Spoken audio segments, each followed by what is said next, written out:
বিয়ে করতে যাওয়া ছেলেকে বাবা কাছে রেখে মাথায় হাত রেখে বললেন, আগেরকার দিনে নতুন বউকে পালকি চড়ানো হতো কেন জানিস? তাকে তো গরুর গাড়িতেও আনা যেত, তা না করে পালকিতে উঠানো হয় কেন? সে কতটা সম্মানিত তা বোঝানোর জন্য। পালকি থেকে নামানোর পর এ সম্মান কমানো যাবে না। সারা জীবন পালকির সম্মানকেই তাকে রাখতে হবে।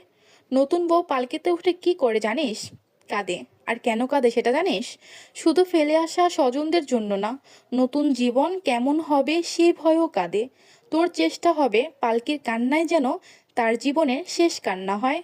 এরপর আর মাত্র দুটো উপলক্ষে সে কাঁদবে। এক, মা হওয়ার আনন্দে। দুই, তুই মারা গেলে। মাঝখানে যত শোক আসবে তুই তার চোখের পানি মুছে দিবি। বউ সবচেয়ে কষ্ট পায় কিসে জানিস? স্বামীর খারাপ ব্যবহারে। দেখ, আমি খুবই বদমেজাজি, কিন্তু কেউ বলতে পারবে না আমি তোর মায়ের সাথে কোনোদিন উঁচু গলায় কথা বলেছি।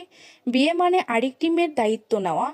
এটা ঠিকভাবে পালন না করলে সৃষ্টিকর্তার কাছে দায়ী থাকতে হয়। বউয়ের মা বাবাকে কখনো আমার শ্বশুর, আমার শাশুড়ি এগুলো ডাকবি না, মা বাবা ডাকবি, তাহলে মেয়েরা অনেক খুশি হয়।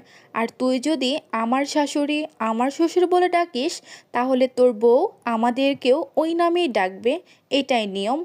মনে রাখিস, সৃষ্টিকর্তার পাল্লা সমান। এক পাল্লায় তুই যা রাখবি, তিনি অন্য পাল্লায় ঠিক তাই রেখে দুই দিকের ওজন সমান রাখবে। সুতরাং বউকে সম্মান করবি, বউকে ভালোবাসবি, সময় দিবি, তার যত্ন করবি। তোকে স্বামী হিসেবে পেয়ে সে যেন কখনোই আফসোস না করে।